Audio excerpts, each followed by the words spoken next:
Shalom, salam, damai sejahtera dalam kasih Tuhan.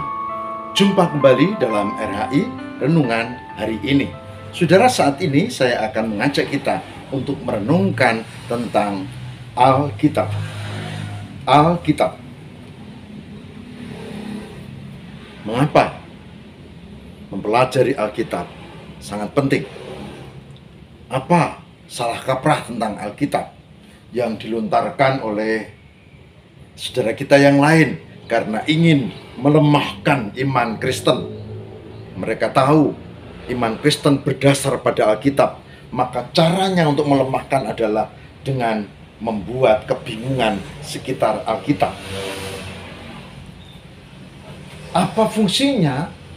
Apa salah kaprah? Dan bagaimana kita mengenal Alkitab? Ya, setapak demi setapak kita akan coba pahami. Mari siapkan dirimu, biarlah Tuhan memberkati untuk renungan kita mengenal Alkitab yang adalah firman Tuhan. Siapkan dirimu.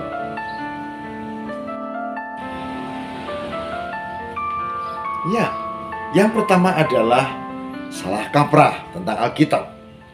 Salah kaprah artinya salah, tapi kaprah sudah biasa kita dengar sehingga seakan-akan menjadi benar, padahal itu salah. Salah tetap salah.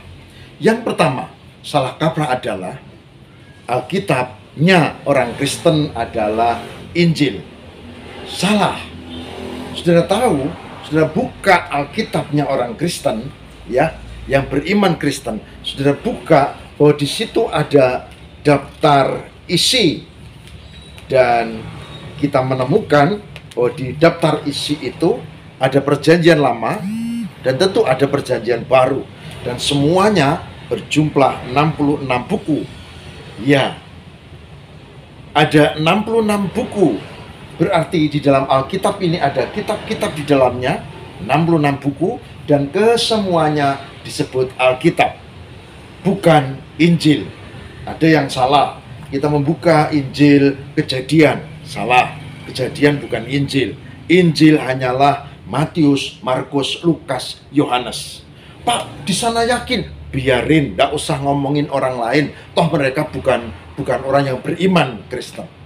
Jadi kita adalah membaca sumber yang jelas, bukan sumber yang lain yang barusan muncul pada abad 4 atau 5. Ini sudah lebih tua. Dan saudara tahu, meskipun ini terjemahan, tetapi Alkitab yang asli ada. Kalau mau mempelajari, silakan belajar di sekolah teologi, karena tidak ada di sini, ya, tidak di renungan.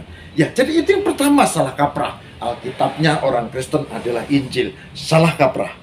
Yang benar, kitab sucinya orang Kristen adalah Alkitab. Di dalam Alkitab ada 4 Injil. Ada kitab perjanjian lama, kalau Injil di perjanjian baru. Salah kaprah. Yang kedua, salah kaprah yang kedua, kitab sucinya orang Kristen tidak asli. Kalau ada yang ngomong begitu, maka kita pantas bertanya, tunjukkan yang asli padaku. Kalau dia tidak bisa menunjukkan, berarti dia menghasut, menista, dan kita tidak perlu meladeni. Karena kalau saya bicara, ini barang palsu, saya menunjukkan ini yang asli, itu benar. Tapi kalau saya mengatakan itu palsu, tapi nggak tahu tentang yang asli, sama juga bohong. Salah kaprah yang kedua mengatakan kitab sucinya orang Kristen itu palsu. Salah.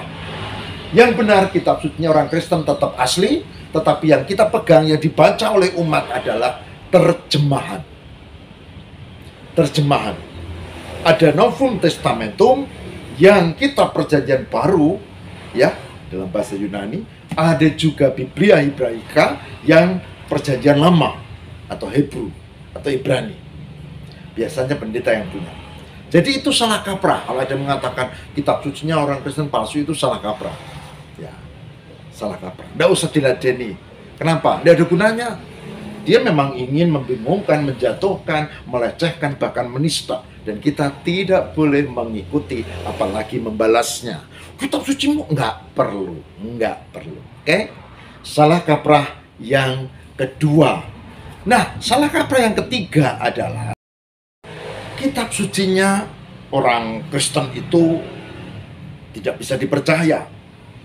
Saya pernah dengar, tapi untuk yang ketiga tidak sesanter yang pertama dan kedua. Bahkan ada yang bilang kitab sucinya orang Kristen itu bertentangan satu dengan yang lain, tidak bisa dipercaya. Jadi saya beritahu, Alkitab melalui proses yang panjang, bahkan tidak ada buku di dunia ini yang secara historis bisa dilacak begitu jelas seperti Alkitab. Sekarang belum lama ya ditemukan lempengan Alkitab, bagian dari Alkitab, yaitu kitab Ester yang ditulis dengan huruf Hebrew. Kita bisa ngecek, oh ternyata benar, terjemahannya benar. Tentu terjemahan tetap terjemahan, tetapi jelas tidak bertentangan. Dan itu yang asli ada. Ini terjemahannya asli juga, tapi ini dalam bentuk terjemahan. Ada bahasa Jawa, ada bahasa Indonesia. Kok ada yang bertentangan? Yang bertentangan itu pikiranmu, tapi di dalam Alkitab tidak. Kenapa? Karena kita memiliki akal yang terbatas. Oleh sebab itu, kita belajar penting mengenal Alkitab. Penting mengenal Alkitab, dan saya mengajak untuk masuk ke babak yang kedua, yaitu mengapa kita perlu mempelajari Alkitab.